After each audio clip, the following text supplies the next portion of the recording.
Hello, I'm Jorge Gestoso. On our next show, what could be the impact of the last-minute offensive of President Trump on migrants and on immigration, and also the impact of his toxic rhetoric regarding hatred? We're going to be talking about that with Kathryn Jhonson, Policy Advocacy Coordinator with the American Friends Service Committee. Kathryn Jhonson, well, welcome to the program. Thank you so much for having me. What do you think about the last-minute plan of President Trump of, through an executive order, eliminate the possibility of giving citizenship of migrants with no papers that have their children in the U.S.? This is outrageous and unfortunately unconstitutional as well. He's announced that through an executive order, he believes that he can eliminate birthright citizenship, which is enshrined in the 14th Amendment of our Constitution. I don't believe that he'll be able to legally do it, I hope. But it's also, we understand that it's simply another attack on our immigrant communities here in the United States, and simply a way to drum up fear and mobilize his base leading up to the elections. He has chosen immigration as the key subject in these midterm elections. Why do you think so? I think he's chosen it because it's a way to drum up fear, essentially. We've seen that his base responds to the threats that he makes immigrants out to be. So as people mobilized in Central America, primarily from Honduras, but then gathering steam in Guatemala, Mexico, El Salvador, as we've seen this caravan mobilize and come toward the border with the United States, this was unfortunately the perfect opportunity for President Trump to drum up fear leading up to the elections. He says that caravan from Honduras is a threat that is an invasion. Even he mentioned invasion. Is an invasion? It's absolutely not an invasion. These are people who are desperate, fleeing violence and poverty and corruption in their home countries. They're coming here to the United States to legally ask for asylum at our ports of entry. They're not coming here to invade the United States. We're a country of 350 million people. This is a caravan that at its peak was 7,000 people, of desperate, weary people coming to the United States to seek refuge and seek our help. So we're talking that he announces also that he's sending 5,200 troops to the border with Mexico that are supposed to come in the coming days. And we are talking about the midterm elections on this coming Tuesday. But the migrant caravan, it's about 1,000 miles away and takes a month eventually to come here. Why then to do all this at this very moment? So you're right, we've seen the caravan travel about 20 miles per day there in southern Mexico. Again, this is largely families, it's elderly people, many of them, we've seen many people who are disabled traveling with the caravan. It's unlikely to arrive to the United States for at least a month, as you mentioned. And yet, right away, he announced 800 National Guard troops that he'll send to the border, and now he's talking about 5,200 combat troops. This is more than in Syria. Yes, it's more than the troops that we have in Syria. More than the troops that we have in Iraq as well. This is obviously a way to show force and to drum up fear leading up to these elections. Unfortunately, what we've seen with this militarization of the border in the past is that it hurts our border communities, that we see that they're the ones that suffer the violence when this militarization happens. And we're talking that he's mentioning that these migrants, Hispanic migrants, are bringing leprosy, tuberculosis, and smallpox. This is one of the many claims that President Trump has made over the past few days with no evidence. And as soon as he's pushed on any of these claims that they're dangerous people, that they're want to do harm to the United States, as soon as he's pushed on any of these claims, he has to admit that he has no evidence of it at all. What do you think that eventually could be the reaction of the American public? I hope that we see a similar reaction that we did to the family separation crisis just a few months ago. What we saw there was wholesale rejection of these inhumane policies. We instead saw people protesting across the United States against them. We saw the public turn against them completely. I've seen poll results recently, for example, talking about the caravan. And the majority of people actually feel that asylum seekers from the United States should be able to enter the United States and seek asylum. I think this is an example of the humanitarian nature, actually, of the majority of the people in the United States. And I don't think these policies represent us. You have been living even in Central America, especially in Guatemala.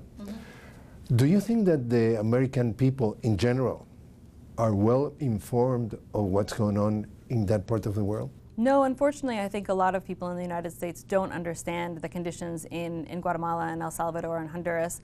I did live in Guatemala for a few years and still visit really frequently, and understand both the incredible generosity and spirit of the people in Guatemala, but also the incredibly difficult conditions that they're living in there.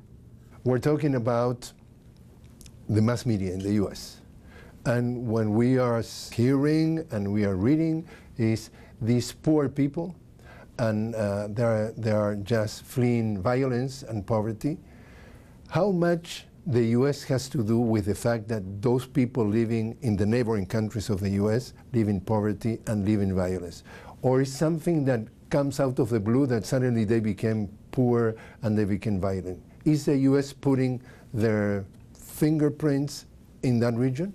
Unfortunately, U.S. policies have a huge impact in the region of Central America, and often not in a positive way. So, for example, many of the migrants in the caravan are coming from Honduras, and I think that's an excellent example of the impact that United States policies have had in the region. So, for example, in 2009, the democratically elected government of Honduras was overthrown in a coup, and unfortunately, the United States recognized the new government that was installed.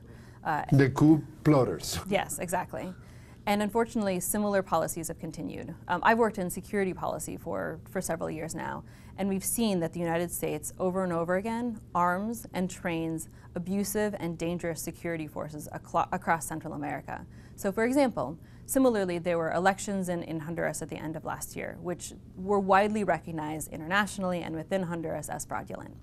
And there were massive protests across Honduras after that, after the elections, and I was down there actually for the inauguration of Juan Orlando Hernandez, and there was massive. Who was reelected? Who was reelected despite the constitution in Honduras prohibiting reelection of presidents in the country, and there was massive post-electoral violence perpetrated by armed forces that are trained and armed by the United States. And we see a similar pattern across Central America, especially in Honduras and Guatemala, where we have abusive security forces that commit human rights abuses consistently, and yet the United States continues to arm and train them. So you were learning all that because you were there.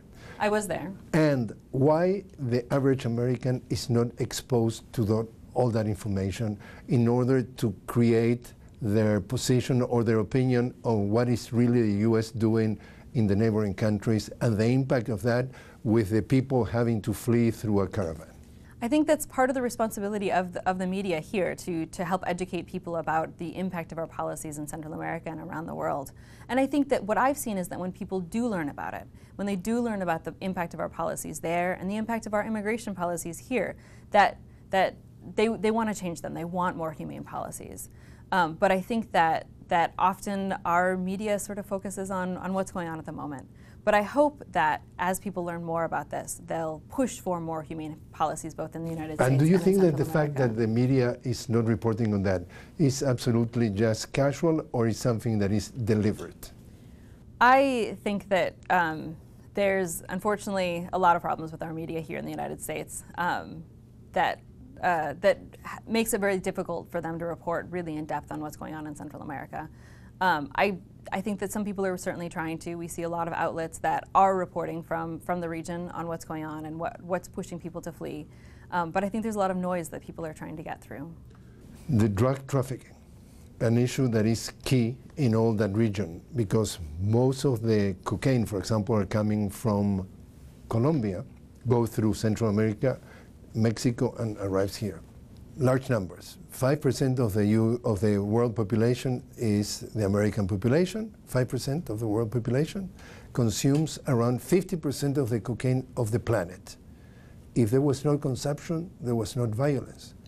Do the American public are aware that in reality, consuming drugs is generating all that violence there?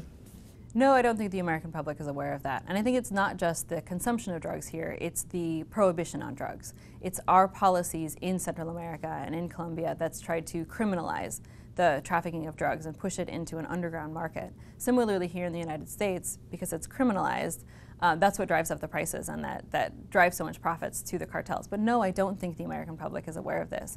Though luckily, I think we've seen more of a movement toward treating drug use here in the United States as a public health problem, and hopefully we'll see more movement toward that. So what do you think that the idea of those nasty Latin Americans are poisoning our kids in the streets in facing of the school, like the reason of obesity is a production of sugar cane? I don't think I've heard that. But I mean, it's sort of the same thing. You have the option to be a drug addict or not. So the responsible of that you become a drug addict is the person who offer you the drug? Is the person who offer you sugar cane to become obese? What is this? I think a lot of people in the United States are starting to understand that addiction is a disease.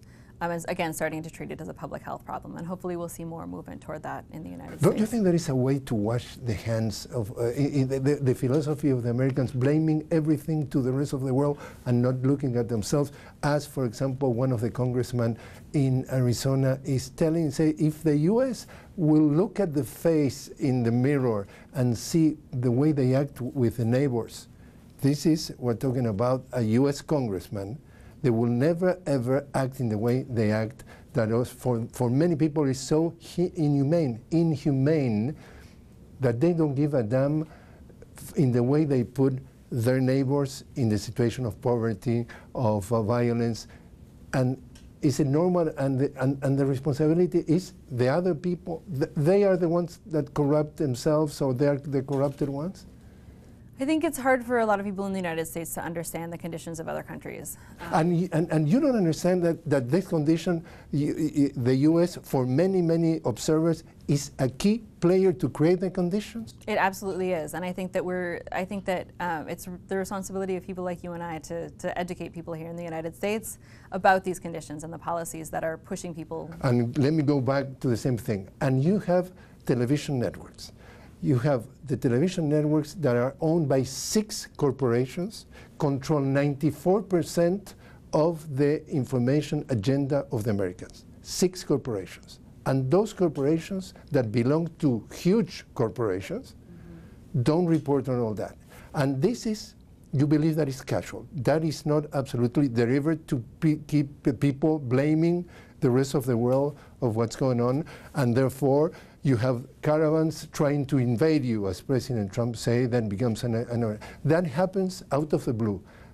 There's no relation between the huge corporations owning the American networks or the American media and not informing. I agree that it's really unfortunate that most of our media is controlled by large corporations, and then I think that does limit the amount of information that's leaving. But you can change a country because you say that you are the land of the brave. But how do you manage that the 1% of the population of this country are in a way controlling 99% of what's going on with the rest of the population? Do you remember Occupy Wall Street? The people are saying, well, 1% cannot control the other 99%. We're talking about no increases of minimum wage, losing social benefits like medical assistance and so on and so forth. And all that is happening, and you have people migrating from Latin America, and you are not aware of all that because the media don't report, and that is fine? I'm certainly not saying it's fine. In fact, I hope that I'm sorry, because rather than to hope, why don't the American people act? I'm afraid I can't speak for the American people. But you are an American. Yes, I am, but that doesn't mean that I can speak for the entire country, unfortunately. Okay, and so be an analyst. How you understand to live in that sort of quote-unquote ignorance for many people, that Americans are ignorant of what's going on in the rest of the world because they're not really interested to get to know? I don't think that a lot of people have access to that information, unfortunately. In the U.S., you don't have access to information. If you want to? I think certainly the impact of our policies in Central America, we're certainly, and that's what my organization is trying to do, actually, is to educate people here in the United States about the impacts of our policies on Central America and the impacts in our communities here in the United States of our immigration policies as well. And so certainly we hope that more and more people become aware of the impact and what's pushing people like this caravan to flee from Central America. But again, I don't think that I can speak for the entire media, comment on the entire media system here in the United States. Kathryn, we have seen in the few past days 2 incidents. We're talking about 15 bombs or package bombs sent to prominent Democrats and also news media organization, and also the massacre of at least 11 people in a Jewish synagogue because of being Jewish. What's going on?